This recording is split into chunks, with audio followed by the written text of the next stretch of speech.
13ാമത്തെ ആഴ്ച അവസാനിക്കുമ്പോൾ ശനിയാഴ്ച ഇന്ന് പുറത്തു പോയത് നോറയാണ്.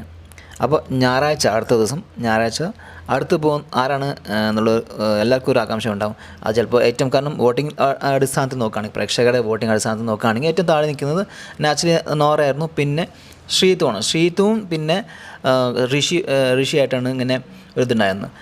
പിന്നെ സിജോ ഉണ്ട്, പക്ഷേ അത് സിജോ കുറച്ച് മേലായിരുന്നു, പക്ഷെ ഒന്ന് ക്ലിയർ അല്ലായിരുന്നു, ചെറിയ വ്യത്യാസമുള്ളൂ. പക്ഷേ ഇന്ന് ആ ഒരു മത്സരത്തിലൂടെ ഒരാൾ പുറത്തേക്ക് പോകണം. അപ്പോൾ ഈ മത്സരം എങ്ങനെയാണെന്ന് വെച്ചാൽ രണ്ട് പേര് ജോഡിയായിട്ടാണ് ചെയ്യുന്നത്. അവിടെ ചെയ്യുന്ന ആദ്യം ജാസ്മിനും ഇതുമാണ്, പിന്നെ ഋഷിയും സിജോ അങ്ങനെ ചെയ്യുന്നത്. പക്ഷേ ഇവിടെ വരുന്നത് എങ്ങനെയാണെന്ന് വെച്ചാൽ ജാസ്മിനും ഋഷിയും പിന്നെ ശ്രീതുവും പിന്നെ സിജുവാണ് ഈ ടാസ്കിൽ ഇത് കാണുന്നത്. അപ്പോൾ വെയിറ്റ് വയ്ക്കുന്നത്. അപ്പോൾ ആരുടെ ബാഗാണ് വെയിറ്റ് കമ്മി, ആ ബാഗ് മേലെ പൊങ്ങി നിൽക്കുക വെച്ചാൽ അവർ പുറത്തേക്ക് പോകാമെന്നാണ്. അപ്പോൾ അങ്ങനെ എല്ലാവരും രക്ഷപ്പെട്ടിട്ട് ലാസ്റ്റ് ബാക്കി വരുന്ന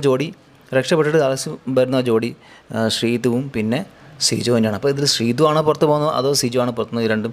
അപ്പോൾ ലാസ്റ്റ് നമുക്ക് മനസ്സിലാക്കുന്ന കാര്യം വെച്ചാൽ ഡേഞ്ചേഴ്സ് വിളിക്കുന്നത് ശ്രീതുവും സിജു ആണ്. അപ്പോൾ പക്ഷേ ലാസ്റ്റ് കാണിക്കുന്നത് എന്താ, ശ്രീതുവിൻ്റെ താഴെ പോകുന്നുണ്ട് ആൻഡ് സിജുവിൻ്റെ മേലെ പോകുന്നതായിട്ട് കാണിക്കുന്നുണ്ട്, പ്രൊമോയിൽ കാണിക്കുന്നുണ്ട്.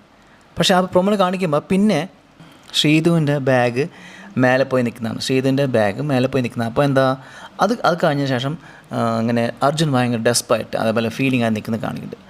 അപ്പോൾ അവിടെ സംശയം ഇനിയിപ്പോൾ സിജു ആയിരിക്കും അല്ലെങ്കിൽ ശ്രീതു ആയിരിക്കും പോയി, കാരണം ശ്രീതു പോയാൽ മാത്രമുള്ള അർജുനൊരു ഫീലിംഗ് ഉണ്ടാവുള്ളൂ. അത് നമുക്ക് എല്ലാവർക്കും അറിയുന്ന കാര്യമാണ്. കാരണം അർജുൻ്റെ ബെസ്റ്റ് ഫ്രണ്ട് ശ്രീതു തന്നെ. അപ്പോൾ കാരണം അത് ഇന്നത്തെ ഈ ശനിയാഴ്ച ലാലേട്ടൻ ഓപ്പൺ ഇതിൽ അർജുൻ പറയുണ്ടായി എൻ്റെ ബെസ്റ്റ് ഫ്രണ്ടാണ്, അപ്പോൾ ഞാൻ ആഗ്രഹിക്കുന്നു ശ്രീതു ഇവിടെ നിൽക്കുന്നതാണെന്നാണ്.